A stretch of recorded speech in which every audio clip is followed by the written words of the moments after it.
What up, y'all? Appreciate you showing up, hanging out, listening to my dumb ass. Like and subscribe. So, I was listening to random videos today, while at work. That's how you do it.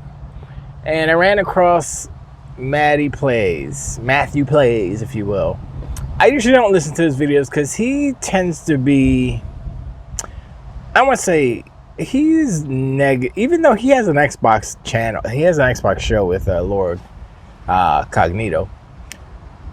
Still, he comes off a little negative, and it feels like, to me, he's trying to tap into that PlayStation audience without actually going all the way. Like, if you look at the thumbnail, it says, I forget what it says, but his face is like, it's like, it's a doubtful face and all that stuff. And I'm like, okay, whatever, it's a goofy thumbnail. But if you I listened to this whole video, and I disagree with him on some points.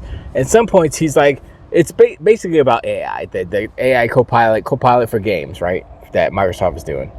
And he's basically, he was saying, I have a negative, spin on it, basically is what he said. But he went through the positives first, and he has more positives than negatives. It was like, oh man, it'd be cool if you asked the thing to show me where I last left off in the game, and this and that and the third, and positive. The only negative was this. He doesn't want the vision of the devs to be hijacked, altered. I don't know I forgot the exact terminology and verbiage he was using, but I was like, okay, first of all, AI, the Copilot is optional. You have to turn it on in order for it to work. That's how it works on PC. I will imagine that's how it works on Xbox. It's like if you're playing a game. This, I think PlayStation had this, where you play in a game and I think it tied into some guides or something, or I scanned the internet or something and found you some hints or something. Same difference, except the Copilot for gaming is like way smarter. It's conversational. You can talk to it, and it talks back. It's like, oh man, I've never played Minecraft. They had a Minecraft. I never played Minecraft. How you do this in Minecraft? What am I supposed to do? Well, first you punch some trees, you knucklehead. Then you take the wood. Like, oh, okay. Then he did it. Okay, I got tree wood. What do I do now? Now you put it in your inventory, make some planks. And he's like, oh, okay. Okay, I got the planks, smart AI. What do I do now? Now you got to make a pickaxe. And, And I'm like, there's nothing wrong with that. And the thing is, it's like, Matty's whole argument was, the original vision of the devs is it's hard, and you have to learn the systems, and you got to do this and that. I'm like, ain't nobody got time for that. The problem with his argument, his stance, is that his opinion's wrong. No, that's not. I'm just joking. The problem with it is that he's assuming that every gamer is him. Every gamer is not the same. Every gamer, the spectrum of gaming, the spectrum of gamers, different skill levels. My nephew, who is 6 years old, five, gonna be 6, he can't go into Elden Ring and do. I mean, physically, he probably can't do it, but he's just not there yet. So, Copilot for gaming would be nice. Like, yo, man, help him out. Ask him questions, and then be like, what do I do? And then be like, all right, little kid, this is what you do. And they be like, oh, this is awesome. And they get to experience Elden Ring, even though it's a mature or whatever. Is it mature? I don't even know. Probably is. But games otherwise people with lesser skill levels couldn't do or couldn't experience, they get to experience. Also, some people just don't want to play hard games, but they want to experience different things. So it's like, if Copilot was, on my Xbox right now, I got Elden Ring, right? And I played about 45 minutes of it. And I got to the wolves den, and I whooped some wolves. I was like, man, dogs, right? And I got out of there, and I forgot. No. I think I died before I got out. And they didn't save. I don't think there's an autosave in Elden Ring or something. Whatever happened, I had to do the den again. I was like, oh man, I don't want to do this again. It wasn't hard, but I was just like, well, whatever. And I just kind of lost interest because I I'm not sure. I mean, maybe I'll go back to it, but I'm like, everybody's like, oh man, Game of the Year is the best game ever. And I'm like playing it. And I'm like, okay, I mean, I guess if this is like your type of game. But if Copilot is there talking to me like, yo, what should I do now, Copilot? And be like, yo, you should probably go to the northern, eastern region. And then there's this lady that's going to hook you up with some swords and stuff. Be like, thanks, buddy. And then you go and you do your thing. Some people need a little bit of help. Some people want it depending on the game. Some people are like, nah, man, I'm going to play hardcore. There's a different spectrum. There's a giant, large spectrum of gamers. And MrMattyPlays does not taking into consideration the different skill levels, the different tastes of gamers. Now, you can say, well, if they don't like that game, then just don't play it. But that's not the whole point, because what you're doing when you say that is like you're restricting gamers, you're restricting games of being experienced, and also when you're saying that, by doing those two things, you're harming the industry. Because more people playing more games is, yes, thank you. That's what we need for the industry, because things are more popular, people more play, everybody gets their money, everybody gets experience. It's better for the gaming industry. Like I said, bottom line for me, every video, I'll say it every time, Concord is the worst failure in the history of gaming. But the other thing is that it's always about the history. It's always about the health of the industry. If the industry is healthy, then I'm good. Like when Sega started making consoles, I was mad, right? I was like, man, shoot, and I took a break. But then Xbox came through. I was like, oh, what's this? What's going on here? I don't know Xbox. I didn't care about Microsoft and stuff. I don't know. Yeah, they make Windows 95, but I don't, And then I saw what they were doing. I was like, oh, snap, they got some Sega. All right, Sega's not dead. It's just kind of okay. Let's go. Industry's still alive.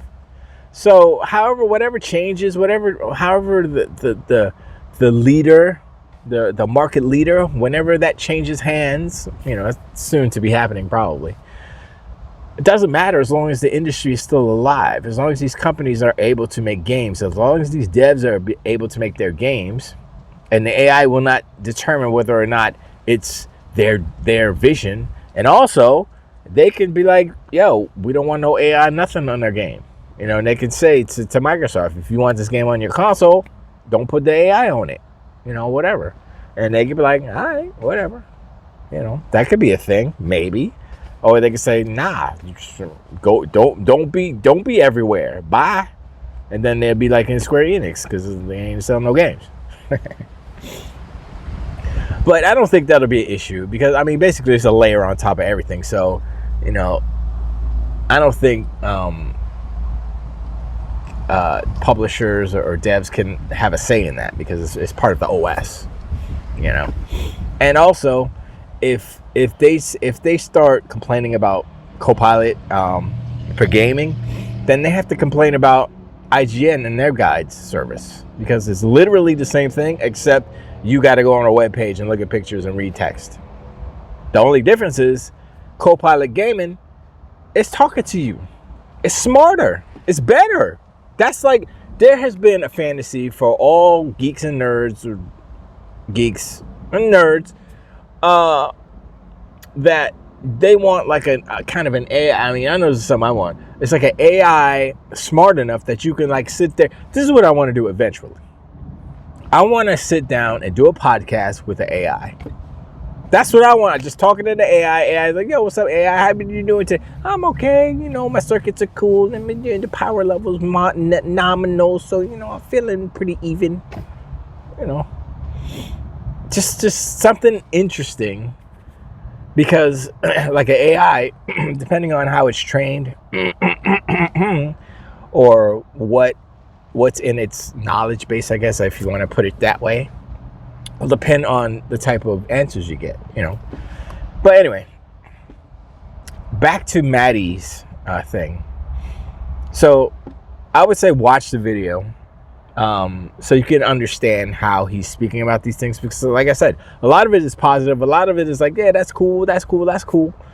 But his whole thing about the devs and their vision, creativity, and how this AI is going to make it, it's going to change what the devs' intentions were for the games. I'm like, how are you jumping to these conclusions when you don't even, like, when they did the Minecraft example, and then they did it was Overwatch, I believe. It was an Overwatch example.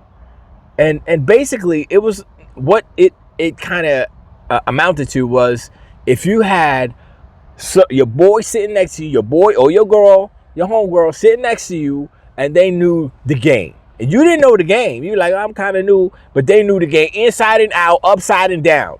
And they'd be like, they took my character. What should I do now? And they'd be like, man, take that. I'm like, oh, okay. Boop, boop, boop. It's the same thing. So were you going to ban friends now? Friendship? Is that what you want? Is that what you want, Matty? Are you just a lone gamer that has no friends? And so you want everybody to be a lone gamer that has no friends, that has to play games without any type of anything? No friends telling you how to get through stuff? A lot of games rely on the zeitgeist and the word of mouth in certain aspects of the game. Like, yo, did you see the video that Homeboy did? And it was like bam, bam, and it was a secret level and blah, blah, blah, blah, blah. And then stuff goes viral, like a Frog Fractions, for example. Now, in that, like, I think there are, you can, like, for the devs, if the devs want to kind of hinder the AI, what they can do is in the menus kind of put a block, if you will, because on the Minecraft thing, dude asked, like, where's my workbench? And he's like, oh, it's back where, you know, it's not in your inventory. I could maybe you should go and go backwards, trace back where you came from. And he's like, well, why can't you just tell me where it is? He's like, I can't tell you because you got cheats enabled. You don't have cheats enabled. And so he went into the menu and enabled cheats. And so I'm like, oh, okay. So if you have something in your UI in your backend that is prohibiting the AI from divulging information, that's it. Then there is no issue. Then what Matty just said, or his problem with it, there's no problem here. You know, so it's almost like he made the video not quite understand, because they showed the example of, oh, if you don't have cheats enabled, they can't cheat for you. They can't. So if, like, say Frog Fractions, for instance, just say, you know, you could put that under cheats, I guess, or whatever, but it's not really, that's not how the game works. And so I don't even know how that would work. That would be really interesting. I mean, it might give you like hints, like maybe you should and then it takes you to the next level of because Frog Fractions is a game that's like, what? It's like I saw Jeff and Giant Bomb, Jeff Gersman. He was talking about it. I think he ran through it, or he was explaining it. I was like, okay, this is crazy. But anyway, I think he's, you know, yes, he needs to make content. Yes, he's kind of trying to be pro Xbox, but at the same time, tickle the ponies a little bit so they'll click on it. With just look at the thumbnail, you'd be like, he's like, like, is this a good move? It's a what? AI, huh? You know, so I'm like, all right. I mean, I know the game, so that's what he's doing. But you know, I have to disagree with his stance on AI. And a lot of people are afraid of AI,